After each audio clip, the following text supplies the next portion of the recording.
Hello friends, एनएसटीवी education में आप सभी का स्वागत है।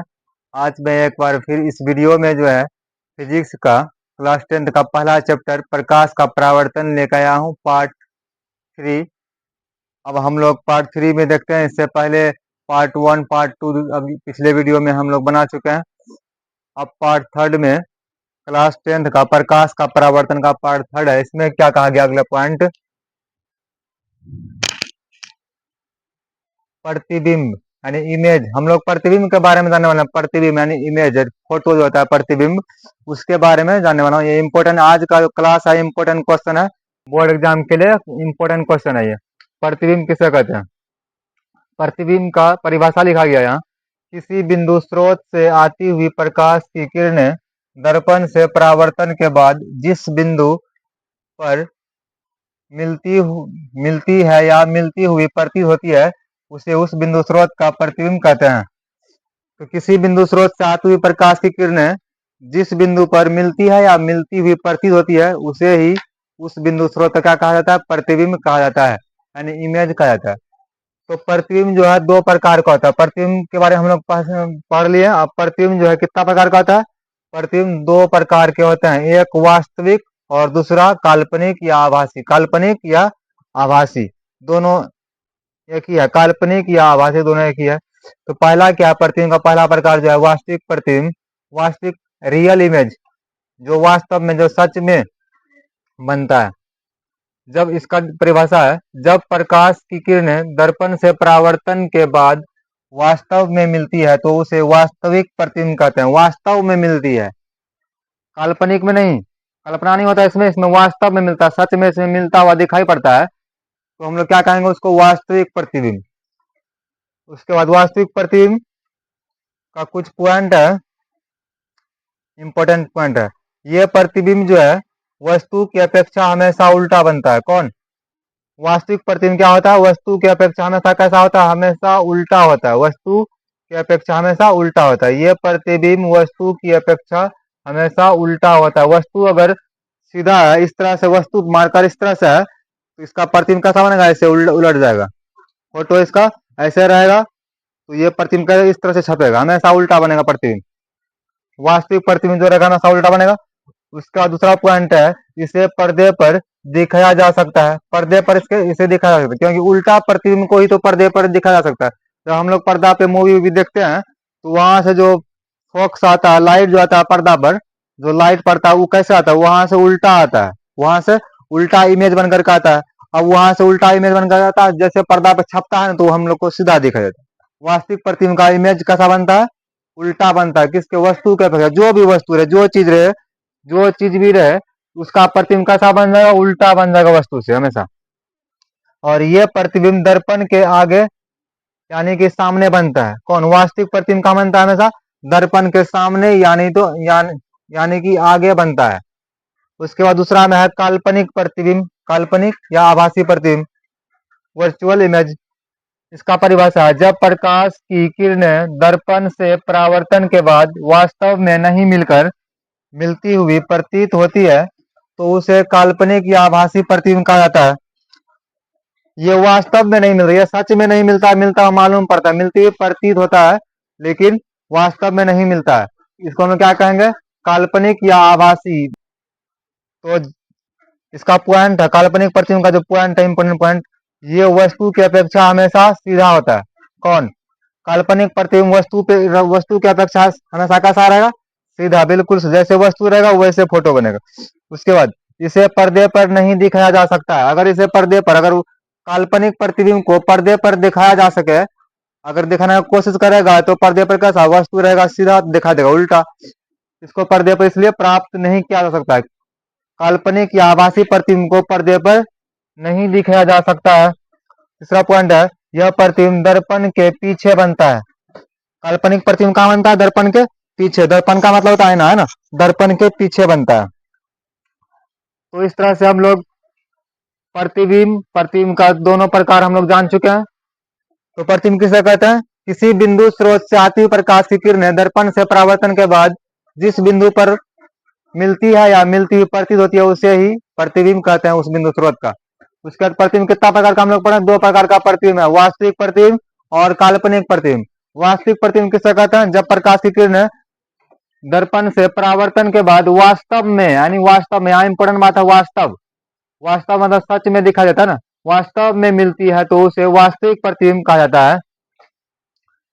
और काल्पनिक प्रतिबिंब किसे कहते हैं? काल्पनिक प्रतिबिंब जब प्रकाश की किरण दर्पण से परावर्तन के बाद वास्तव में नहीं मिलकर, वास्तव में नहीं मिलकर मिलती हुई प्रतीत होती है। प्रतीत का मतलब मालूम पड़ता है, मिलती हुई जब मालूम पड़ता है उसको बोलेंगे हम लोग आभासी प्रतिबिंब या काल्पनिक प्रतिबिंब। इस तरह से हम लोग पढ़ चुके हैं प्रतिबिंब के बारे में। प्रतिबिंब यहाँ से हुआ समाप्त। अगला वीडियो हम लोग पढ़ते हैं इससे आगे अगला पॉइंट। अब हम लोग अगला पॉइंट दर्पण के बारे में पढ़ लेते हैं। दर्पण क्या है? दर्पण के बारे में पहले बहुत चर्चा कर चुके, लेकिन दर्पण अभी हम जानने वाले दर्पण है क्या। दर्पण जो है एक तरफ पॉलिश किया हुआ तथा दूसरी तरफ चमकीला परावर्तक सतह होता है जो अपने सामने रखी वस्तुओं का क्या बनाता है? प्रतिबिंब, फोटो बनाता है। दर्पण का मतलब होता है आईना। आईना क्या होता है? आईना, आईना का एक तरफ पॉलिश क्या बनाता है, बनाता है, और दूसरी तरफ चमकीला सतह होता है जिधर से हम लोग फेस देखते हैं। अगर पॉलिश क्या होता है एक तरफ नहीं रहेगा, जब हम लोग अपना चेहरा देखेंगे तो इस पार से उस पार दिखाई देगा, चेहरा तो दिखाई देगा ही नहीं। तो एक तरफ क्या रहता है दर्पण में? यहाँ एक तरफ पॉलिश किया हुआ तथा दूसरी तरफ चमकीला परावर्तक सतह होता है। प्रकाश का परावर्तन यही परावर्तक सतह चमकीला पर होता है। चमकीला परावर्तक सतह होता है जो अपने सामने रखी वस्तुओं का प्रतिबिंब बनाता है, फोटो बनाता है। चलो हम लोग समझ गए। अब दर्पण कितना प्रकार का? दर्पण दो प्रकार के होते हैं। एक होता है समतल और दूसरा होता है गोलीय दर्पण। समतल दर्पण, प्लेन मिरर। समतल का मतलब बराबर, प्लेन वाला है ना, तो किसे कहते हैं? इसका परिभाषा वैसे दर्पण जिसका परावर्तक सतह समतल होते हैं उसे समतल दर्पण कहते हैं। वैसे दर्पण जिसका परावर्तक सतह समतल होता है। परावर्तक सतह किसको कहते हैं? हम लोग पहले जान चुके थे प्रकाश का परावर्तन में। तो परावर्तक सतह का मतलब ये हो गया जहां पर प्रकाश का परावर्तन होता है, जहां प्रकाश का परावर्तन, जिस सतह पर प्रकाश का परावर्तन परावर्तन होता है उसको बोलते हैं हम लोग परावर्तक सतह। नीचे तो पॉलिश क्या सतह है, ये पॉलिश क्या हुआ? ऊपर हो गया परावर्तक सतह। प्रकाश इधर से आया जैसे, ये परावर्तक सतह जहां की परावर्तन होगा, यहीं तक रहा है, यहीं से परावर्तन हुआ, लौटा यहीं से ना, तो ये सतह उसका ऊपर वाला सतह जो है, ये वाला सतह जो ऊपर वाला सतह हो गया, ये हो गया परावर्तक सतह। तो परावर्तक सतह कैसा होता है? समतल होता है, उसी को बोलेंगे समतल दर्पण, है ना, प्लेन पूरा। देख लो पूरा प्लेन है कि नहीं, सीधा, ऐसे तो नहीं है, परावर्तक सतह नहीं ना है, तो पूरा प्लेन होना चाहिए। जिसका परावर्तक सतह पूरा क्या है? प्लेन रहे, उसको क्या बोलेंगे? समतल दर्पण बोलेंगे, ठीक। और समतल दर्पण का कुछ पॉइंट है। पहला पॉइंट क्या है? इस दर्पण में बने प्रतिबिंब सीधा होता है। समतल दर्पण में जब प्रतिबिंब बनेगा कैसा होगा? सीधा। समतल दर्पण में बने प्रतिबिंब कैसा होगा? सीधा होगा, बिल्कुल, है ना। जैसा वस्तु रहेगा वैसे फोटो बनेगा। और इसमें प्रतिबिंब का आकार जो होगा वस्तु के आकार के बराबर होगा। जितना बड़ा वस्तु रहेगा, जितना बड़ा चीज रहेगा, इस दर्पण में देखने के बाद उतना बड़ा ही फोटो दिखाई देगा। इसका मतलब है प्रतिबिंब का आकार और वस्तु का आकार बराबर होता है। कौन सा दर्पण में? समतल दर्पण में। उसका तीसरा पॉइंट है दर्पण से वस्तु दूरी और प्रतिबिंब की दूरी क्या होता है? समान। दर्पण से जितना दूरी पर वस्तु रहेगा उतना दूरी पर इसका फोटो भी बनेगा, दिखाई देगा ना। दर्पण से वस्तु दूरी और प्रतिबिंब दूरी क्या रहेगा? समान रहेगा, यानी बराबर होता है। अगला पॉइंट है प्रतिबिंब आभासी होता है। प्रतिबिंब आभासी यानी कि काल्पनिक। जब प्रतिबिंब आभासी होगा तो कैसा होगा? सीधा बनेगा। जब भी काल्पनिक या आभासी दोनों क्या होता है ना, जब प्रतिबिंब आभासी रहेगा तब फोटो कैसा बनेगा? इमेज सीधा बनेगा। तो प्रतिबिंब आभासी होता है तो इमेज बन गया सीधा, प्रतिबिंब बन गया सीधा तब। और जब सीधा प्रतिबिंब बन गया जिसे पर्दे पर प्राप्त किया जा सकता नहीं, इसे पर्दे पर प्राप्त नहीं किया जा सकता। इससे पहले हम लोग आभासी प्रतिबिंब में पढ़ चुके हैं। जब प्रतिबिंब सीधा हो या आभासी हो उसको पर्दे पर प्राप्त नहीं किया जा सकता है, उसको पर्दे पर नहीं दिखाया जा सकता है। अगला पॉइंट है इसमें प्रतिबिंब का पार्श्व परिवर्तन होता है। पार्श्व परिवर्तन भी हम लोग पढ़ चुके हैं। प्रतिबिंब का पार्श्व परिवर्तन, फोटो का जो है पार्श्व, फोटो का साइड जो है, पार्श्व का मतलब साइड, साइड का परिवर्तन होता है, बदलाव। जब हम लोग समतल दर्पण में देखेंगे अपना फोटो ना, तो दाहिना हाथ इधर से उठाएंगे तो आईना में क्या दिखाई देगा कि उधर से बायां हाथ की तरफ से हाथ उड़ रहा है, यानी कि पार्श्व का क्या होता है? परिवर्तन, बदल जाता है पार्श्व। इसमें क्या होता है? इस प्रतिबिंब में पार्श्व का परिवर्तन भी होता है। उसके बाद प्रतिबिंब दर्पण के उतना ही पीछे बनता है, प्रतिबिंब फोटो जो बनता है दर्पण के यानी आईना के उतना ही पीछे बनता है जितना कि वस्तु दर्पण के सामने होता है, जितना कि वस्तु दर्पण के सामने होता है। समझ में आ गया टोटल? इसका स्क्रीनशॉट ले लो। दूसरा नंबर है गोलीय दर्पण। दूसरा नंबर क्या है? गोलीय दर्पण। गोलीय दर्पण का परिभाषा क्या है? वैसे दर्पण जिसका परावर्तक सतह गोलीय होता है उसे गोलीय दर्पण कहता है। जिसका परावर्तक सतह गोलीय यानी गोल होता है, जिसका परावर्तक सतह गोल होता है उसको क्या कहते हैं हम लोग? गोलीय दर्पण। जैसे ये क्या होगा? ये वाला ये दर्पण, ये गोलीय दर्पण हो गया। ये दर्पण कौन सा दर्पण हो गया? गोलीय दर्पण हो गया। इसका परावर्तक सतह का गोल है तो गोल है ना, जो दर्पण का परावर्तक सतह पूरा गोल रहेगा उसको क्या बोलेंगे हम लोग? गोलीय दर्पण कहते हैं। तो गोलीय दर्पण हो गया क्लियर। गोलीय दर्पण का कुछ पार्ट है, गोलीय दर्पण का कुछ पार्ट है, इंपोर्टेंट पार्ट है। पार्ट का नाम जानना जरूरी है ना? ध्रुव है। जैसे क्या गोलीय दर्पण का पार्ट? ध्रुव। ध्रुव किसे कहते हैं? गोलीय दर्पण के मध्य, गोलीय दर्पण के मध्य बिंदु को दर्पण का ध्रुव कहते हैं। गोलीय दर्पण के मध्य बिंदु को दर्पण का ध्रुव कहते हैं। इसे पी से सूचित किया जाता है। किससे? पी से। ये है दर्पण, वह दर्पण। इसका बीच जो सेंटर होता है दर्पण का ही, ये हो गया बीच सेंटर। यही पॉइंट का नाम क्या रहेगा? ध्रुव। ये पॉइंट का क्या नाम रहेगा? ध्रुव, है ना? ये बीचों बीच जो काटा है ना, जो रेखा दर्पण को बीचों बीच काटेगा ना, जहां पर दर्पण को काटा वही हो गया ध्रुव। इधर का ध्रुव यहाँ पर हो गया ध्रुव। दर्पण का जो मध्य बिंदु हो, दर्पण का जो बीच में कटे वही बिंदु को कहेंगे ध्रुव। अगला वक्रता वक्रता केंद्र। वक्रता केंद्र, वक्रता केंद्र ध्रुव हो गया। वक्रता केंद्र अगला क्या है? वक्रता केंद्र। वक्रता केंद्र क्या है? गोलीय दर्पण जिस गोले का भाग होता है, गोलीय दर्पण जिस गोले का भाग होता है उस गोले के केंद्र को दर्पण का वक्रता केंद्र कहते हैं। इसे सी से सूचित किया जाता है। गोलीय दर्पण जो है ना, गोलीय दर्पण इसका जो भाग होता है, गोलीय दर्पण जिस गोले का भाग होता है ना, उसी गोले का जो केंद्र होता है बीच में, बीच बीच जो केंद्र है, इसी को हम लोग क्या बोलेंगे? वक्रता केंद्र। और इसको किससे सूचित करते हैं? सी से। जैसे ये हो गया गोलीय दर्पण। अब इसका वक्रता केंद्र कौन है? जो बीच सेंटर, जैसे वृत्त बनता है ना, वृत्त बीच सेंटर वाला क्या बोलते हैं? केंद्र।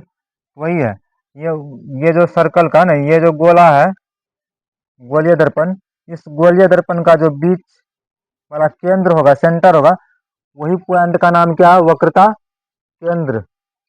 अब अगला है फोकस। क्या है? फोकस यानी मुख्य फोकस। दर्पण का जो फोकस होता है, आपतित किरण दर्पण से परावर्तन के बाद मुख्य अक्ष को जिस बिंदु पर प्रतिच्छेद करती है उस बिंदु को क्या बोलते हैं? मुख्य फोकस। दर्पण का मुख्य फोकस। जैसे एक दर्पण ले लेते हैं गोलीय, ये भी एक गोलीय दर्पण है, ये गोलीय दर्पण है लेकिन है उत्तल दर्पण, ये अवतल दर्पण है। कौन दर्पण है? अवतल दर्पण है गोलीय दर्पण का। तो गोलीय दर्पण का भाग भी आगे हम पढ़ेंगे। तो आपतित किरण का मतलब ये आने वाला किरण जो है दर्पण में टकराया, दर्पण से परावर्तन के बाद मुख्य अक्ष, ये होता है मुख्य अक्ष, मुख्य अक्ष के जिस बिंदु पर काटेगा ना उसी बिंदु का नाम हो जाएगा फोकस। उसी बिंदु का क्या नाम हो जाएगा? फोकस। तो हम लोग ध्रुव पहचान लिए। कहाँ? मध्य बिंदु। दर्पण का मध्य बिंदु जो होता है वो होता है ध्रुव, इसको पी से सूचित करते हैं। और गोलीय दर्पण का जो केंद्र होता है, केंद्र जिस केंद्र से गोलीय दर्पण बना होता है उसी केंद्र का नाम क्या होता है? वक्रता केंद्र, इसको सी से सूचित करते हैं। और मुख्य फोकस किसे कहते हैं हम लोग? जब आपतित किरण दर्पण से परावर्तन के बाद प्रिंसिपल एक्सिस को यानी मुख्य अक्ष को जिस बिंदु पर काटेगा वही बिंदु का नाम हो जाएगा मुख्य फोकस। जैसे यहाँ से प्रकाश यहाँ गया, दर्पण में टकराया, दर्पण टकराने के बाद इस तरह से वापस लौटा, तो कहाँ पर प्रतिच्छेद किया? इस बिंदु पर। इसी बिंदु का नाम क्या हो जाएगा? मुख्य फोकस। इसको हम लोग कैपिटल ऐप से सूचित करते हैं, स्मॉल ऐप से नहीं, कैपिटल ऐप, बड़ी ऐप से सूचित करते हैं। उसके बाद अगला पॉइंट क्या है? फोकस दूरी। क्या है? फोकस दूरी। दर्पण के ध्रुव और फोकस के बीच की दूरी को फोकस दूरी कहते हैं। इसे स्मॉल ऐप से सूचित किया जाता है, यानी छोटी ऐप से सूचित किया जाता है। कहाँ? किसको बोलेंगे हम लोग फोकस दूरी? दर्पण का ध्रुव और मुख्य फोकस उसके बीच का दूरी को। जैसे दर्पण का ध्रुव हो गया P यहाँ से, और ये मुख्य फोकस होगा यहाँ से यहाँ तक का दूरी को, यहाँ से यहाँ तक का दूरी को क्या बोलते हैं हम लोग? मुख्य फोकस। इसको किस सूचित करें? छोटी एफ से। यानी यहाँ से यहाँ तक जितना दूरी होगा, यहाँ से एफ और पी के बीच के दूरी को क्या बोलेंगे हम लोग? मुख्य फोकस दूरी। क्या बोलेंगे? फोकस दूरी बोलते हैं। उसका अगला पॉइंट है वक्रता त्रिज्या। क्या? वक्रता त्रिज्या। दर्पण के ध्रुव और वक्रता केंद्र के बीच। दर्पण के ध्रुव, ध्रुव तो हम लोग जान गए, और वक्रता केंद्र, वक्रता केंद्र भी जान गए, सी। उसी के बीच की दूरी को क्या कहते हैं? वक्रता त्रिज्या कहते हैं। दर्पण के ध्रुव और वक्रता केंद्र के बीच की दूरी को क्या कहते हैं? वक्रता त्रिज्या कहते हैं। इसे कैपिटल आर से सूचित किया जाता है। इसे आर से सूचित करते हैं। किससे? आर से।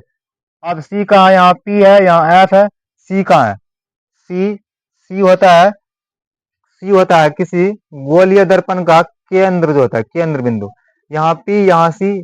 और एक बात है, पी और सी के बीच में जो होता है यही होता है एफ।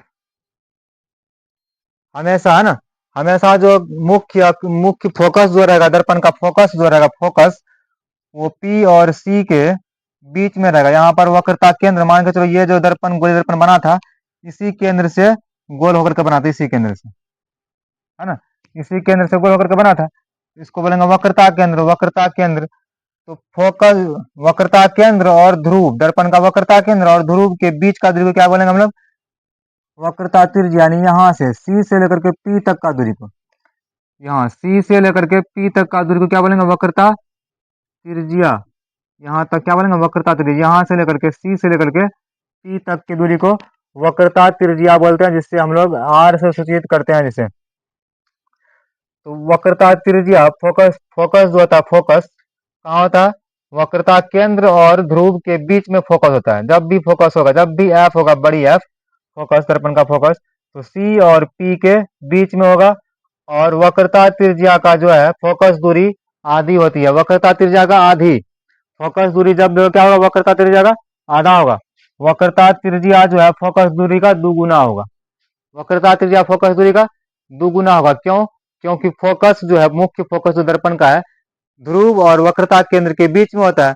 तो वक्रता केंद्र के बीच में वक्रता त्रिज्या होता है सी और पी तक, तो ध्रुव और एफ तक हो गया फोकस दूरी, तो क्या हो गया? आधा। तो वक्रता त्रिज्या का आधा कौन होता है? फोकस दूरी। और फोकस दूरी से दुगुना कौन होता है? वक्रता त्रिज्या।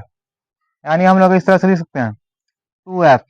फोकस दूरी इसका अकेले आर का बराबर होता है ना, आर अकेला, और फोकस दूरी दो बार, एक बार यहाँ से यहाँ फोकस, फिर उतना ही दूरी जहां पर रहता है, तो दोनों मिला के होता है वक्रता त्रिज्या। तो 2f है ना, दो फोकस दूरी हो जाएगा एक वक्रता त्रिज्या। यहाँ तक हो चुका है क्लियर? इसका स्क्रीनशॉट ले लो। पाठ पढ़ते हैं। गोलीय दर्पण कितना प्रकार का होता है उसके बारे में जान लेते हैं। गोलीय दर्पण तो हम लोग पढ़ ही लिए, पूरा क्लियर हो गया। अब गोलीय दर्पण कितना प्रकार का उसके बारे में जान लेते हैं। गोलीय दर्पण दो तरह का होता है। गोलीय दर्पण कितना तरह का? दो तरह का ना। गोलीय दर्पण दो प्रकार के होते हैं। एक अवतल दर्पण होता है ना, दूसरा क्या होता है? दूसरा उत्तल दर्पण। गोलीय दर्पण दो तरह का, एक अवतल, दूसरा उत्तल। अवतल दर्पण किसे कहते हैं? है ना, कनकेव मिरर किसे कहते हैं? वैसे गोलीय दर्पण जिसका परावर्तक सतह अंदर की ओर दबा हुआ होता है उसे अवतल दर्पण कहते हैं। तो जिसका परावर्तक सतह, है ना, परावर्तक सतह का जहां प्रकाश पड़ता है जिस सतह पर, उसी को बोलते हैं परावर्तक सतह। वैसे दर्पण जिसका परावर्तक सतह कैसा होता है? अंदर की ओर दबा हुआ होता है, उसे अवतल दर्पण कहते हैं। जैसे ये हो गया गोलीय दर्पण। ये क्या हो गया? हम लोग पढ़े हैं ना, ये गोलीय दर्पण हो गया। अब गोलीय दर्पण को आधा आधा काट देंगे, है ना, आधा आधा काट देंगे, एक बन जाएगा अवतल, एक बन जाएगा उत्तल दर्पण। अब उत्तल कौन बनेगा, अवतल कौन बनेगा? इधर अगर पॉलिश क्या हुआ, अगर इधर रहे, है ना, तो ये हो गया अवतल, क्योंकि इसका परावर्तक सतह इधर है। इधर पॉलिश क्या हुआ? दो सतह रहता है दर्पण में, एक परावर्तक, एक पॉलिश क्या हुआ सतह। इधर पॉलिश क्या हुआ सतह हो गया, इस पार में परावर्तक सतह हो गया, यही हो गया अवतल दर्पण। यानी इसका परावर्तक सतह जो है बीचों बीच से काट दिए, दो भाग में बढ़ गया, दो भाग में बढ़ गया। इसका पॉलिश इधर, इसका पॉलिश इधर कर देते हैं। एक हो गया यहाँ से यहाँ, इधर वाला हो गया अवतल दर्पण, इधर वाला हो गया उत्तल दर्पण। कैसे अवतल दर्पण कैसे इसको कहेंगे? क्योंकि अवतल दर्पण इस तरह से है ना, इधर पॉलिश क्या हो जाता है, इधर कौन सतह है? इधर पॉलिश क्या हुआ? या कलई सतह बोल सकते हो, या कलई, कलई क्या हुआ सतह, कलई या हुआ सतह, या नहीं तो पॉलिश लिख सकते हो, या नहीं तो पॉलिश, पॉलिश किया, पॉलिश क्या हुआ सतह, या नहीं तो रजतीत भी लिख सकते हो, रजतीत, है ना। तो इधर पॉलिश क्या हुआ सतह हो गया, और इधर चमकीला सतह हो गया, चमकीला सतह, इधर परावर्तन होगा, प्रकाश यहीं से आएगा, इसे इधर ये परावर्तन प्रकाश का होगा, इधर परावर्तन नहीं होगा ना। तो पॉलिश क्या हुआ सतह इधर हो गया, परावर्तन सतह इधर हो गया। तो यहाँ क्या लिखा हुआ है, इसे गोलीय दर्पण जिसका परावर्तक सतह अंदर की ओर दबा हुआ, ये हो गया, इधर हो गया परावर्तक सतह, उधर हो गया पॉलिश क्या हुआ सतह। दो पार्ट होता है ना, एक पॉलिश क्या हुआ, एक परावर्तक। तो परावर्तक सतह तो देखो अंदर की ओर दबा हुआ है कि नहीं, अंदर की ओर इस तरह से, यानी इस तरह से अंदर की ओर दबा हुआ है, अंदर को क्या है, दबा हुआ अंदर की ओर है। जो अंदर की ओर दबा हुआ रहे उसी को बोलेंगे अवतल दर्पण, है ना। जिस दर्पण का परावर्तक सतह अंदर की ओर दबा हुआ रहे उसको क्या बोलेंगे हम लोग, उसको बोल देंगे हम लोग परावर्तक सतह। तो जिसका अब उत्तल दर्पण जो है हम लोग अगले वीडियो में पढ़ेंगे, क्योंकि अब अवतल दर्पण के बारे में पूरी जानकारी ले लेंगे हम, है ना। अब अवतल दर्पण में जो प्रतिबिंब बनेगा, तो अवतल दर्पण में किरण आरेख कैसा होगा, अवतल दर्पण के लिए किरण आरेख, ये कौन दर्पण हो गया, ये हो गया उत्तल दर्पण, है ना। एक तरफ पेंट क्या हो सकता है, एक तरफ परावर्तक सतह, परावर्तक सतह अंदर की ओर दबा हुआ है, अंदर की ओर दबा हुआ, ये अंदर, है ना, अंदर की ओर दबा हुआ है, इसलिए इसको बोलेंगे अवतल दर्पण। आप पढ़ेंगे अवतल दर्पण में किरण आरेख,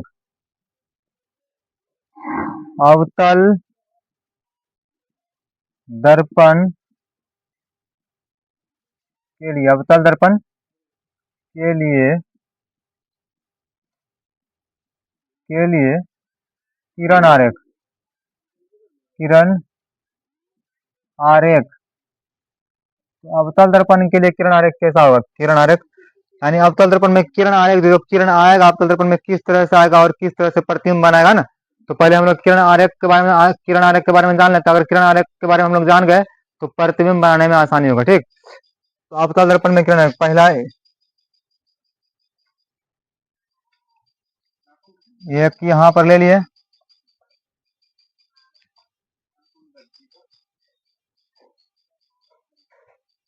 दूसरा, तीसरा और चौथा, यह अवतल दर्पण चारों उठता है। कौन दर्पण है, अवतल दर्पण है, चारों में किरण आरेख बनाएंगे। इधर पेंट कर दिए तो अवतल दर्पण अब हो गया, अगर पेंट इधर कर देते तो उत्तल दर्पण, ये अवतल दर्पण हो गया। पेंट इधर कर रहे हैं, परावर्तक सतह धसा हुआ रहना चाहिए अवतल दर्पण का, तो सब में मुख्य अक्ष रहेगा,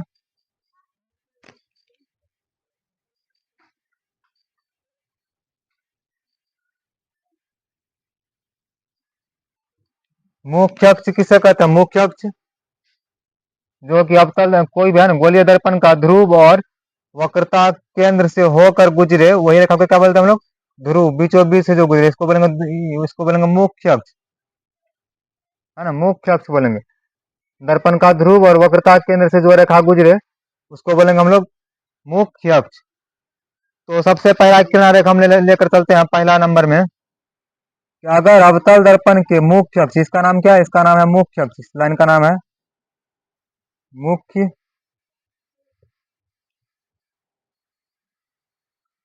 मुख्य, इसका मुख्य अक्ष नाम है।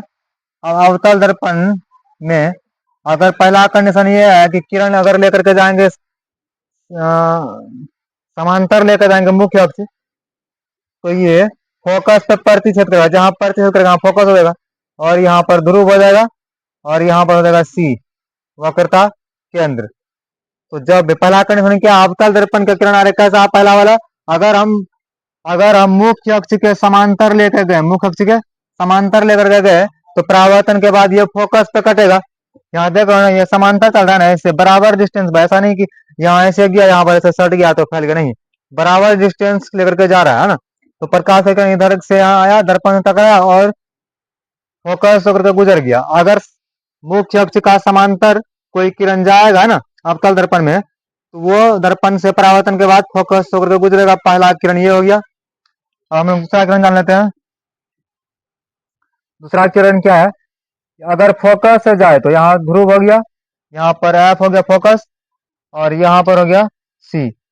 अगर फोकस से जाए तो, है ना, दूसरा कंडीशन, अगर फोकस से किरण को लेकर के जाएंगे तो मुख्य अक्ष के समांतर है, उल्टा। अगर मुख्य अक्ष के समांतर लेकर के गए थे किरण को तो फोकस होकर के गुजरा। अगर फोकस से करके जाएंगे तो मुख्य अक्ष, ये है मुख्य अक्ष, इसके समांतर से जाएगा ना, इसके समांतर से गुजर रहा है, ठीक। और तीसरा कंडीशन क्या है, अगर सी से लेकर के जाए यानी वक्रता केंद्र, यहाँ हो गया ध्रुव, यहाँ हो गया फोकस, यहाँ हो गया वक्रता केंद्र। अगर वक्रता केंद्र से लेकर के जाएंगे उधर घुर जाएगा। अवतल दर्पण में अगर किरण आ रहेगा, हम वक्रता केंद्र से लेकर के गए, वक्रता केंद्र, ये वक्रता केंद्र अगर किरण यहीं से गया है तो दर्पण से जब टकराएगा ना फिर वैसे वापस लौट जाएगा, इसी रेखा पर वापस लौट जाएगा। ये हो गया तीसरा कंडीशन। यही तीन कंडीशन से बनेगा इसमें प्रतिबिंब, है ना। उसके बाद चौथा क्या है, अगर ध्रुव से ध्रुव पे चला गया तब, यहाँ ध्रुव हो गया, यहाँ पर फोकस हो गया, और यहाँ पर सी हो गया। अगर प्रकाश की किरण ध्रुव पे जाए, जब प्रकाश की किरण ध्रुव पे जाएगा तो ध्रुव से ही वापस आएगा, ध्रुव पे गया, ध्रुव पे पड़ा तो और वैसे ही वापस आएगा हर जगह ना। इधर कोण आई बन जाएगा, इधर कोण आर बन जाएगा हर जगह। जब भी परावर्तन होगा तो परावर्तन का दोनों नियम का पालन करते हुए होगा। यहाँ पर भी अभिलंब बनेगा सी पर, तो हर जगह अभिलंब बन रहा है। यहाँ अभिलंब तो मुख्य अक्ष ही हो गया, ये वाला लाइन को मुख्य अक्ष कहते हैं। एक बार फिर से हम रिपीट कर देते हैं। अवतल दर्पण के लिए किरण आरेख कैसा है, तीन तरह का, एक दो तीन, चौथा है चार तरह का। कितना तरह का, चार तरह का किरण आरेख हम लेकर के जा सकते हैं। पहला कंडीशन क्या, अगर मुख्य अक्ष के समांतर किरण को लेकर के गए हैं तो दर्पण से परावर्तन के बाद टकराने के बाद जो है वो फोकस से होकर के गुजरेगा। पहला कंडीशन, फोकस से होकर के ही गुजरना पड़ेगा उसको, अगर समांतर लेकर के जाएंगे किरण तब अनंत से, है ना। दूसरा कंडीशन क्या है, अगर हम किरण को फोकस से लेकर के गए, किरण को कहां से लेकर के, फोकस से लेकर के गए अवतल दर्पण में, तो ये मुख्य अक्ष के समांतर गुजरेगा, ये है मुख्य अक्ष, इसके समांतर बराबर डिस्टेंस लेकर के गुजरेगा ना। तीसरा कंडीशन क्या है कि अगर हम किसी किरण को अवतल दर्पण के कौन सा वक्रता केंद्र से यानी सी से होकर के लेकर के जाएंगे तो ये इधर उधर होने वाला नहीं है, ये डायरेक्ट जैसे जाएगा फिर उसी रास्ते से वापस जाएगा। देखो ऐसे गया था, ऐसे ही वापस लौट गया उसी रास्ते पर। तो सी से लेकर के जब भी जाएंगे टकराने के बाद फिर सी से ही होकर के गुजरेगा। उसके बाद चौथा कंडीशन क्या है, अगर हम किरण को कहां पर लेकर गए, अवतल दर्पण के ध्रुव पर लेकर के गए, कहा पी पर, किरण आरेख पी पर पड़ेगा ना, आपतित किरण अगर पी पर रहेगा तो परावर्तित होने के बाद जो परावर्तन होगा, परावर्तन के बाद ये किरण पी से ही होकर के गुजरेगा। ये कंडीशन था। इसी के माध्यम, है ना, इसी के सहायता से हम जो है इसका प्रतिबिंब बनाएंगे। अवतल दर्पण में अगला वीडियो में हम लोग प्रतिबिंब बनाना सीखेंगे। एक दो तीन, है ना, ये चारों कंडीशन को याद रखना बहुत जरूरी है। किरण कहाँ पर टकराया, कहाँ से होकर गुजरता है, ये स्थान जरूरी है। अगर समांतर लेकर गए तो फोकस से गुजरा, अगर फोकस से लेकर के गए तो समांतर गुजरा, अगर सी से लेकर के गए सी पर से ही गुजरा, अगर पी से लेकर के गए तो पी से होकर के गुजरा। यहाँ तक हो गया कंडीशन पूरा, चारों कंडीशन को याद रखना। यहाँ से वीडियो को करते हैं हम खत्म, तो इसका स्क्रीनशॉट ले लो। इस तरह से अगर आपको वीडियो अच्छी लगे, समझ में आए तो कमेंट जरूर करें, और हमारे चैनल को जो है सब्सक्राइब करें, ज़्यादा से ज़्यादा फैलाएं दोस्तों में। Thank you.